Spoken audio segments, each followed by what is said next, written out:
আপনারা ইতিমধ্যে জেনেছেন বাংলাদেশ নির্বাচন কমিশন একতরফাভাবে বাগেরহাটের 4টি আসনকে কমিয়ে 3টি আসনে রূপান্তরিত করার সিদ্ধান্ত গ্রহণ করেছে। আমরা নির্বাচন কমিশনের এই সিদ্ধান্ত সম্পূর্ণভাবে প্রত্যাখ্যান করছি। আমরা মনে করছি এটা রাজনৈতিক দুরভিসন্ধি।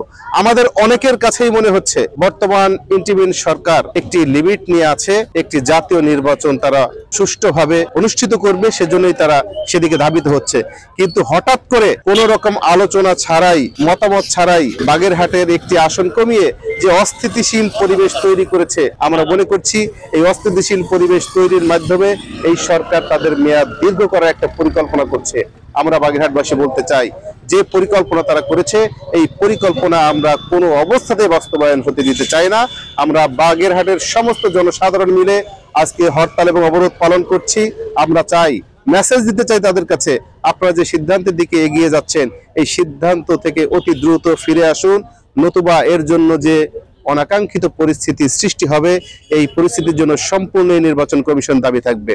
সুতরাং অনাকাঙ্ক্ষিত পরিবেশ নয়, আপনারা সুষ্ঠুভাবে দেশ পরিচালনা করছেন, আমরা আপনাদেরকে সহযোগিতা করছি। আপনারা সুষ্ঠুভাবে দেশ পরিচালনা করেন, আমাদের সহযোগিতা নেন। আর আপনারা যদি এই সিদ্ধান্ত থেকে সরে না আসেন, আমাদের 4টি আসন যদি ফিরিয়ে না দেন, তাহলে আজকে যেভাবে স্বতঃস্ফূর্তভাবে বাগেরহাটবাসী রাস্তায় নেমে এসেছে এই রাস্তায় নামাটা অব্যাহত থাকবে।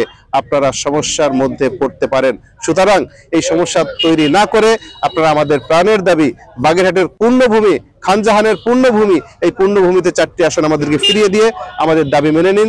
আমাদের বাগেরহাটের উন্নতি অগ্রযাত্রা ধারাবাহিকতা বজায় রাখার ব্যবস্থা করুন। বাগেরহাটবাসী সহ আপনারা সবাই জানেন যে আমরা কি কারণে আন্দোলন করছি। আমাদের একটি আসন বাতিল করার জন্য প্রস্তাবনা দিয়েছে, এই প্রস্তাবনার বিরুদ্ধে বাগেরহাটবাসী ফুটে উঠেছে।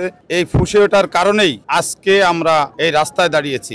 আমরা আশা করেছিলাম আমাদের প্রাথমিক যেদিন কর্মসূচি হয়েছে, 12 আন্দোলন হয়েছে, এই আন্দোলনের পরে ইলেকশন কমিশন এখান থেকে ফিরে আসবে। কিন্তু আগামীকালকে আমাদের নির্বাচন কমিশন থেকে চিঠি দিয়ে আমাদের যারা প্রায় শতাধিক ব্যক্তি এবং প্রতিষ্ঠান, বিভিন্ন সংগঠন আবেদন করেছে, সেই আবেদনের প্রেক্ষিতে আগামীকালকে ঢাকার প্রধান নির্বাচন কমিশন অফিসের সামনে আমাদের বিক্ষোভ আছে। একই সাথে আমাদের যাদেরকে আমন্ত্রণ জানানো হয়েছে আমরা সেখানে যাব, আমাদের যুক্তিগুলো তুলে ধরবো। এই আন্দোলনে আমাদের যৌক্তিক আন্দোলন 1970 সাল থেকে আপনারা জানেন, পাকিস্তান আমল থেকেই বাগেরহাটে 4টি আসন রয়েছে। বাগেরহাট তখন মহকুমা ছিল। আমরা এরশাদকে স্বৈরাচার বললেও বাগেরহাট জেলাকে দাবির সাথে জেলা ঘোষণা করেছে, কিন্তু আমাদের আসন কাটা হয়নি। আজকে যে খোড়া যুক্তি দেখিয়ে আমাদের আসন কর্তন করে গাজীপুরে নেওয়া হয়েছে। গাজীপুরে 3,10,000 থেকে শুরু করে 7 লাখ, 7.5 লাখ পর্যন্ত ভোটার আছে। সমতা যদি করতে হয় গাজীপুরেই সমতা করুক ভোটের। বাগেরহাট কেন? বাগেরহাট একটা অর্থনীতি সমৃদ্ধ এলাকা। বাগেরহাটে বাংলাদেশের 3য় বৃহত্তম সমুদ্র বন্দর রয়েছে। এখানে রয়েছে সুন্দরবন সহ মোংলা পোর্ট এলাকায় বিভিন্ন গুরুত্বপূর্ণ ব্যবসা প্রতিষ্ঠান। চিংড়ি মাছের আপনারা জানেন বাংলাদেশের সবচেয়ে বেশি চিংড়ি মাছ উৎপাদন হয় এই বাগেরহাট অঞ্চলে, এবং সাদা মাছ উৎপাদন হয় যা দিয়ে সারা বাংলাদেশের চাহিদা মেটানো হয়। অথচ আমাদেরকে পঙ্গু করার জন্যই এসি রুমে বসে যারা এই চক্রান্ত করেছে তাদেরকে অনতি বিলম্বে এখান থেকে ফিরে আসতে হবে, নতুবা আগামীকালকের পরে আমাদের লাগাতার কর্মসূচি হবে। এবং আমাদের সংগ্রাম যে কমিটি গঠন করা হয়েছে সেখানে সব পেশা শ্রেণীর লোক আছে, আপনাদের সাংবাদিক বন্ধুরা ওই কমিটিতে আছেন। আমরা বসেই সিদ্ধান্ত নিব আগামীকালকের পরে, তারপরে আমরা নতুন কর্মসূচি গ্রহণ করব। নিশ্চয়ই এই কর্মসূচি হবে আরো কঠোর এবং কঠিন। এই ফ্যাসিস্ট সরকারের বিদায় হয়েছিল বৈষম্য বিরোধী আন্দোলনের মাধ্যমে, কিন্তু আমরা দেখতে পাচ্ছি বর্তমান সরকার বাগেরহাটবাসীর সাথে একটি বৈষম্য শুরু করেছে। বাগেরহাটের 4টি আসনের জায়গায় একটি আসন কর্তন করে আমাদের বৈষম্যের শিকার করা হয়েছে। আমরা বাগেরহাটের সর্বস্তরের জনগণ, সর্বস্তরের পেশাজীবী সাধারণ মানুষ আমরা এটা ঘৃণা ভরে প্রত্যাখ্যান করছি। আপনারা জানেন আমরা আজকের একদিন অবরোধ করছি। আমরা আগামীতে আমাদের দাবির আদায় না হওয়া পর্যন্ত লাগাতার অবরোধের মাধ্যমে, লাগাতার কর্মসূচির মাধ্যমে আমরা আমাদের 4টি আসন পুনরুদ্ধার করে আমাদের বাগেরহাটের সাধারণ মানুষ ঘরে ফিরে যাবে। আমরা আজ রাস্তায় নেমেছি, অবরোধ কর্মসূচি দিয়েছি।